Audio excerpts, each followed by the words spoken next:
Well, let's get more on the security situation in the Northwest. Joining us on the program is a former security advisor to the former governor of Katsina State, Bello Masari, Ibrahim Katsina, who joins us from our Abuja studio. A pleasure having you, sir.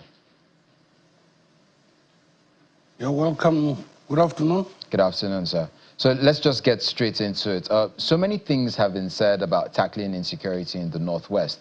The latest being from the Zamfara State governor, who is confident that the situation will improve over time in his states and by extension the region. Are the right things being done to see this through?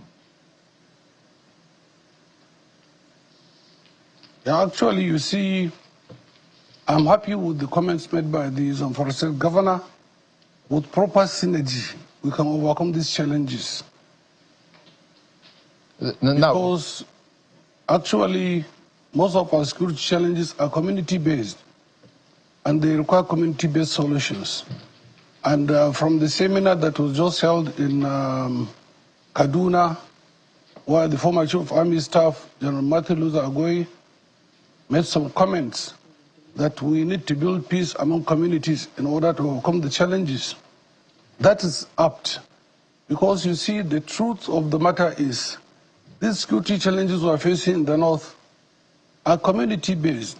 When we involve members of the communities, these criminal elements are known by members of the communities, and with proper synergy, you can track them down. Let members of the communities agree to cooperate with members of the security forces, with the government, to fish out these criminals and deal with them. It's as simple as that. Because the truth of the matter is, the Southwest has shown us the leeway. You remember when some group of our elements tried to do this separatist agitation? What happened? The communities isolated them, and that gave the government the impetus and the security agencies to track them down and deal with them. So in the North, if we do that, it will be very easy for us to overcome these challenges. And when we do that, we have stable peace. And let me be frank with you, there's no amount of pressure you can put on the security agencies that will subdue this problem without the collaboration of the communities. So I'm happy the governor of Zamfara has set the pace, and the other governors are keying in. Even last month there was a conference at Katsina organized by the United Nations for the Northwest governors for proper collaboration between the state actors and non-state actors. I'm sure if we do that, it will assist us to overcome these challenges, and by implication, these problems will be over. Because the problems, for me, with proper structured arrangement, we can overcome them. The issue is there's no deliberate effort being made to have a structured arrangement for the immediate short-term and long-term measures. Because whatever you do, if you don't structure your action plan, you will just be perambulating, and the criminal elements are developing actually. So that's my take on this. Okay, sir. Now, we also have heard that the army is asking for increased information and possible intelligence from the public. The question is now, these people who would come forward from the public, how secure are they after they render this information to the security agencies? Yeah, definitely. Members of the public must cooperate with the security agencies.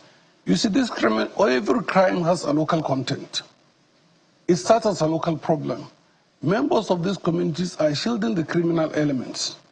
The moment members of the communities decide to cooperate with the security forces, I am telling you, in a very short time, we'll overcome these challenges. But the problem is members of the communities are shielding these criminal elements. How can the security forces succeed without the collaboration of the members of the communities? Let us tell ourselves the truth.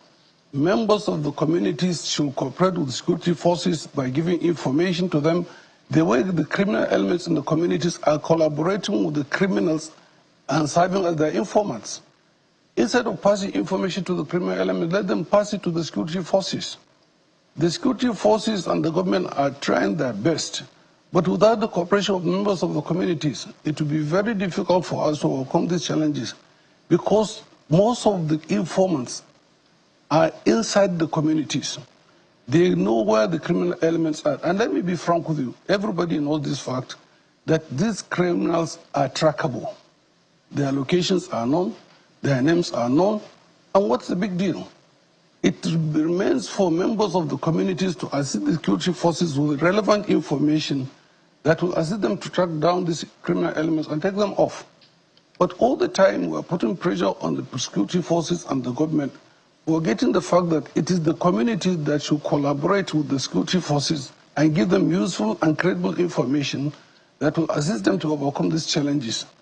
So as far as I'm concerned, without collaboration with members of the communities, it will be difficult for us to overcome these challenges. Okay. But when the communities decide to cooperate with security forces, and we can achieve this by involving traditional rulers, religious leaders that command respect in these communities, I am telling you, if we give them proper cover, they will assist us to overcome these challenges. Because the truth of the matter is, when the security forces advance to go and track these criminal elements, the members of the communities are those that will allow the criminals to ambush them, kill them, and we're going back to square one the moment we neglect the communities in fighting this crime. So my take is, let us involve the communities effectively. There should be proper sensitization, mobilization of the communities to collaborate with the security forces and the government to overcome these challenges. When we do that, within a short time, with structured arrangement, it will be over.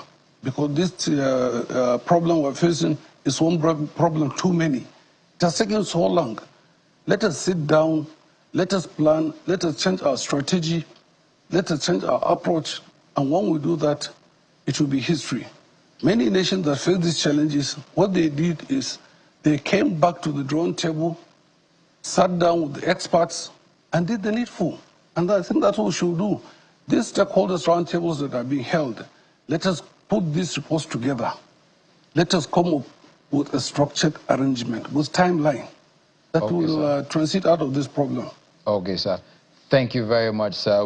We've been joined by Ibrahim Katsina, who is a former special assistant to the former governor of Katsina State, Bello Masari. Thank you very much for your thoughts. Thank you so much.